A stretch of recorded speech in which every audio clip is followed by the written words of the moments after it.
Hello, everyone, and welcome back to Free Reads.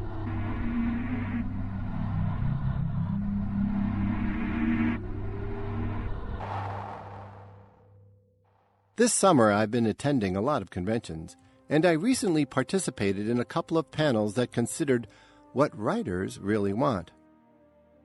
Sure, at the start of our careers, all we can think of is breaking into print. But after we get a few sales under our belts, we let our career imaginations and ambitions soar. For years now, I have been content to be a science fiction writer.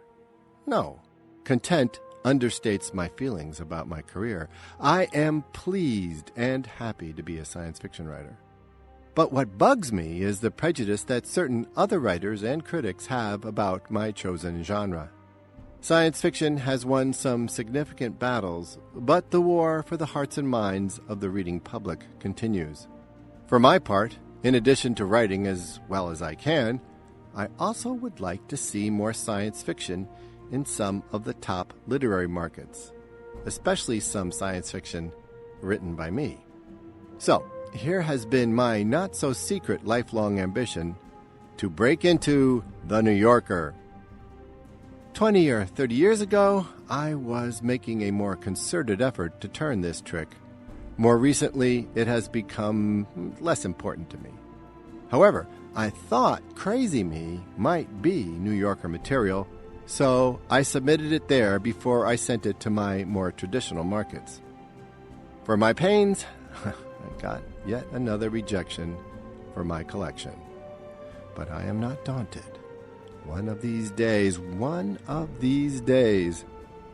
And I have to say, placing Crazy Me at Tor.com was a real coup. At any rate, enough whining. You want to meet someone with real problems? How about Dr. Ken Takumi and his doppelganger, Crazy Me?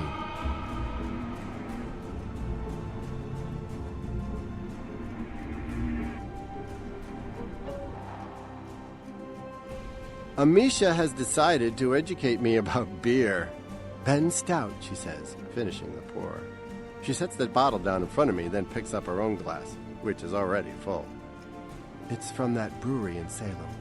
There's a picture of Ben Franklin on the bottle's label, and beneath it, the slogan, "Beer is proof that God loves us and wants us to be happy." I considered telling her that studies show consumption of half a liter of beer a day increases risk of bowel and liver cancer by 20%. But I don't want her to know that the poor, deluded me she thinks she is with is still snoozing back at our house. "Hold it up to the light," she says. I do, and across the restaurant the waitress nods, mistaking the gesture for a summons. "It's dark." "Yes, it is," Amisha says. "You could view the total eclipse of the sun through this beer. And look at that head. You leave it alone and it'll still be standing tall at closing." But why would we do that? I offer my glass to her, and we clink. When she sips her beer, it leaves a little foam mustache on her upper lip. Her tongue darts out to wipe it away. She catches me watching her and grins. "What?" she says, her voice low in her throat. "You want some of this?" She licks her bottom lip. "Absolutely." The waitress arrives, and she is too eager by half. Business is slow for a Thursday night. There are just 2 other couples in the place. This suits me fine. People make me nervous, which is why I don't get out much. I order the jambalaya pasta, and Amisha gets the garlic-rubbed pork tenderloin. "So what do you taste?" she says. "Describe it to me." "I don't know." I hadn't realized that she was so crazy about beer. It's kind of bitter and thick. No, rich." I click my tongue against the roof of my mouth. "There's something. Malt?" "Definitely." She nods. "I get a little bit of smoke and some oats. It's an oatmeal stout, of course. And a note of vanilla." "Wow," I salute her. "You have great taste buds." Among other things. "I like beer," she says. "And I like you. Especially since you don't seem to know much about beer." I raise my hand in protest.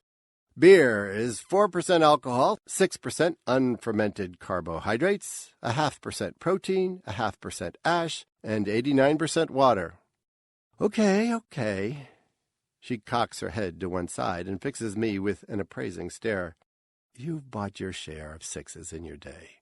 Bud, Miller, Michelob if you're splurging. Am I right? Actually, I like Corona. Más cerveza, por favor. We drink to that. You know what bugs me? She runs a finger around the rim of her glass. Beer commercials. They all assume that women don't like beer. Oh, what makes you say that? Because the women never get to drink anything. The truck drivers are slogging down cool ones, fishermen, the quarterbacks, the goddamn cowboys, and the women are serving it to them, or oogling them, or lying on towels working on their tans. What is it with beer commercials on the beach? I have never heard her rant before. That's where the bikinis are. I like it. Passion is thin on the ground, in the garage. It's not good. I read somewhere that we're 1/4 of the market. Give me just one commercial in 4. That's all I ask. 1 in 10. She notices that I'm smiling at her and shakes her head. Yikes, she said. Where did all that come from? I don't know, but it's kind of sexy. It's just that they're all accessories, you know? Waitresses, girlfriends, bimbos.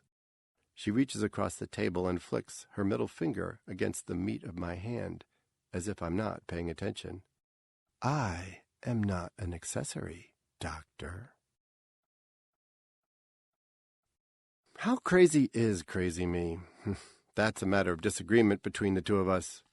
If you consult the DSM, you would have to say that he has bipolar symptoms with regular hypomanic and dysthymic mood swings. He has mild agoraphobia, which is actually something of a relief. I don't approve of him leaving the house, pretending to be me, although it happens. I'm lucky, I guess, that he's mostly content to hang around the garage looking at his websites, worrying about asteroids or antibiotic-resistant bacteria, or the 30-point drop in the Consumer Confidence Index. And then, of course, there is dissociative identity disorder, except that he actually is my multiple personality. It's just that he has a body all his own to play with. For all that, he copes.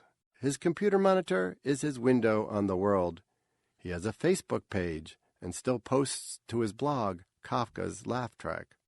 He shows flashes of genuine insight into the people we know, and he did come up with those shrewd investments. He's the reason I was able to pay off my student loans 4 years early. I've seen him maintain a facade of normality for days at a time. Given that the country is in crisis, he argues, I'm the one who's maladjusted. He likes to call me deluded me.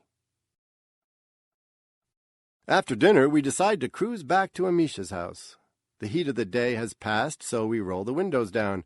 We're listening to Miles Davis' sultry trumpet work on Birth of the Cool when Amisha sits upright and then leans out her window. You all right, I say. Fire, she says. Smell it? No, I say, but then I do. Pull over. We're still rolling when she pops out of the car onto the sidewalk. She turns slowly beside the open door as the car dings at her. Take a left. She swings back to her seat.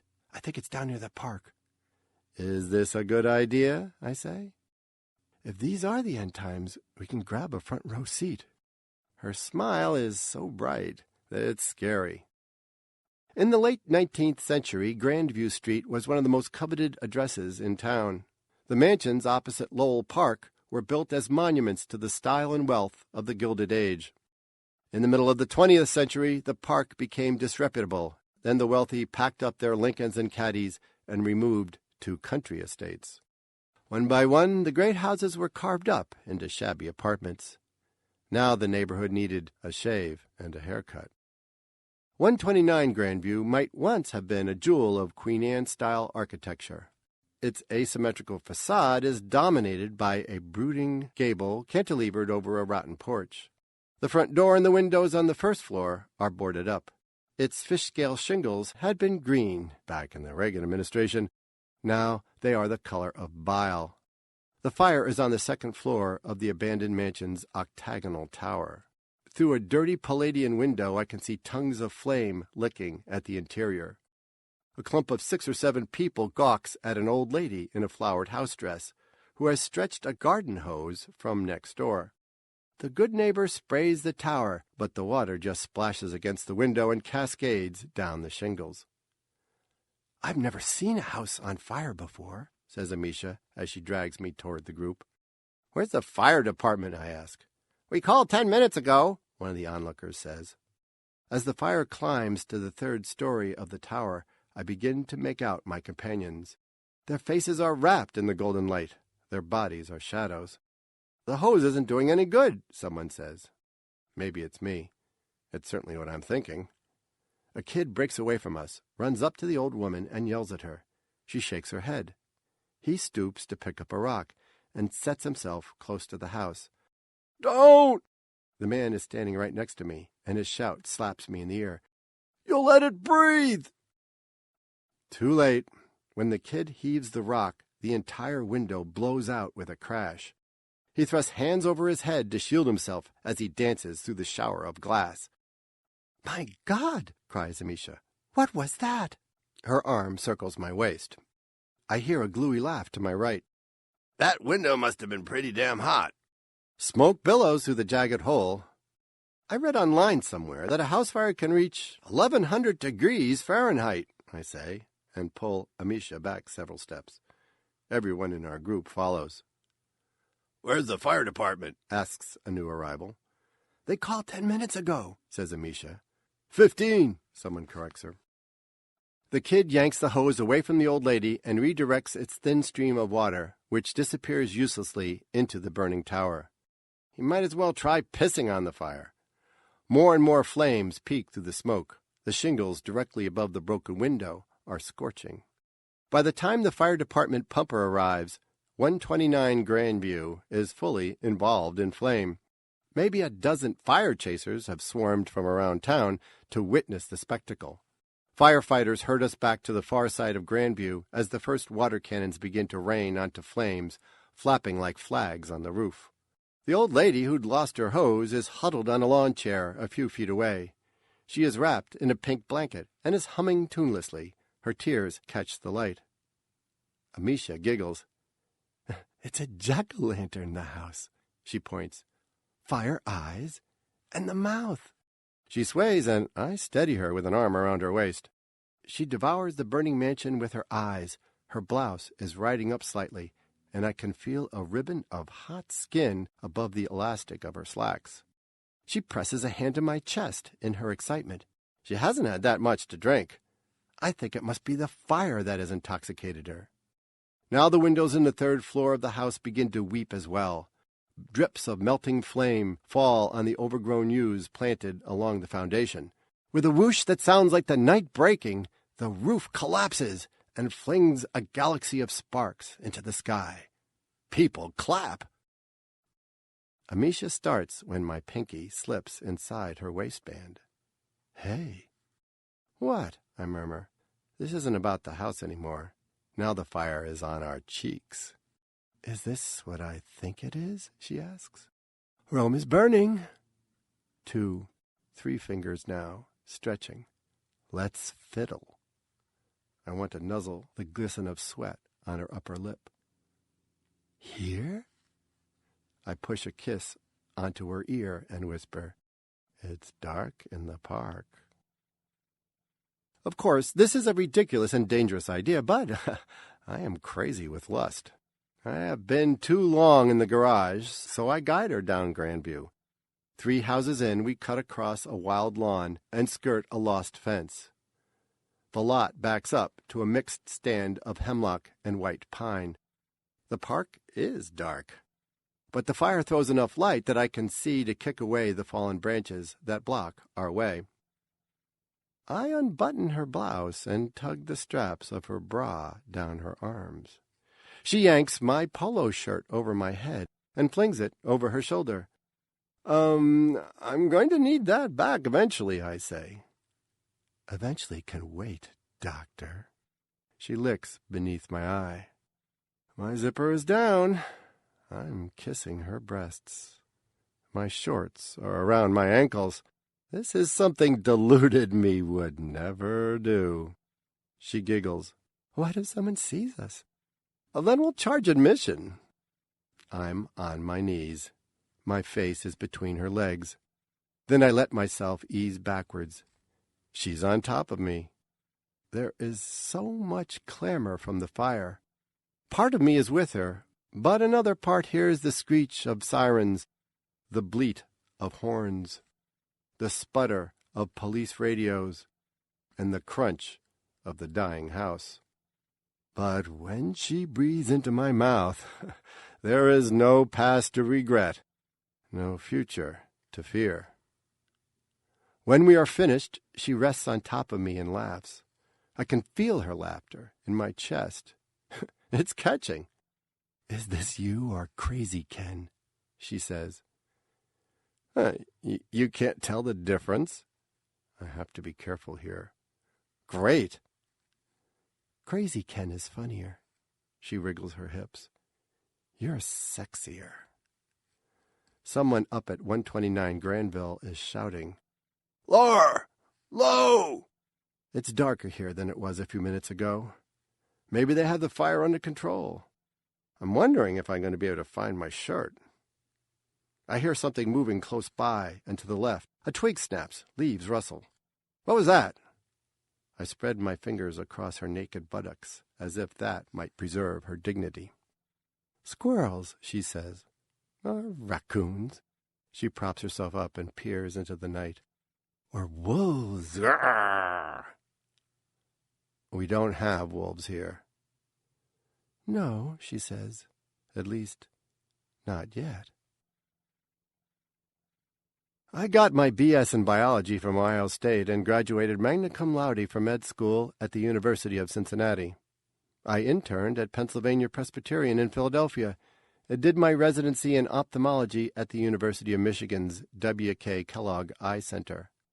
I'm a doctor of medicine, a scientist. How do I explain what is happening here? It is hopeless. But it's not only me. The whole world seems to be flying apart. AccuWeather forecast calls for a hazy, hot, humid day with highs this afternoon approaching the upper 90s. I reach across the bed, swat at the clock radio, and miss. The weight of too much sleep skews my aim. Today's air quality index is expected to reach unhealthy levels, which has led EPA to issue an advisory calling for people at risk to limit outdoor activities and refrain from strenuous. The next time I kill it. I raise my head to peer at the LED in the clock's face. It reads 5:45. Something is wrong. The numbers go blurry. I blink at the darkness. 5:45 a.m. Great. I have slept, what, 13 hours? Amisha will be furious. I've missed our date. She already thinks I take her for granted. I stumble to the bathroom, piss, wash my face, and brush my teeth. On my way to the kitchen, I check the answering machine in the front hall, dreading Amisha's message. The light is steady, unblinking. Just to be sure, I hit play. You have no new messages. Here's a mystery that will have to wait for coffee. The time may be out of joint, but I have to keep my priorities straight. When the coffee is brewing, I cross the door to the garage. Hey! I knock. You in there? No answer. I open the door. His space is dark except for the bright blue eye of the computer screen. I flick the light switch. We have a single bay garage with no windows. It can be unbearable in the summer, so he leaves the overhead door open a crack to let in air. The walls are sheetrock that I taped and mudded but never bothered to paint. The floor is bare cement. There isn't room for much furniture. A blue, queen-sized futon that folds into a couch during the day, 3 filing cabinets crammed with who knows what craziness, a chest of drawers that used to be in our Grandpa Takumi's bedroom in the cottage in Vermont, shelves filled with books that we'll probably never read again. It's all gathered around an oriental rug we inherited from our ex-mother-in-law, Susan. Off to one side is the red Formica kitchen table with steel trim that we bought at the yard sale down the street. There's an open pizza box. Crusts are scattered across the tabletop. Never eat the crispy edges of a slice. They look too much like dog biscuits. Hello? I take the 3 steps from the house down to the garage. There's nobody here. The drumbeat in my chest is making me dizzy, so I drop onto the chair in front of the computer. I must have jiggled the mouse, because the angelfish in the aquarium screensaver freeze, and then I'm looking at our Facebook page. Our profile picture is of us standing on our dock with Ledge Lake in the background. We're not smiling exactly, but we seem to be amused. I can't remember who took that picture, him or me.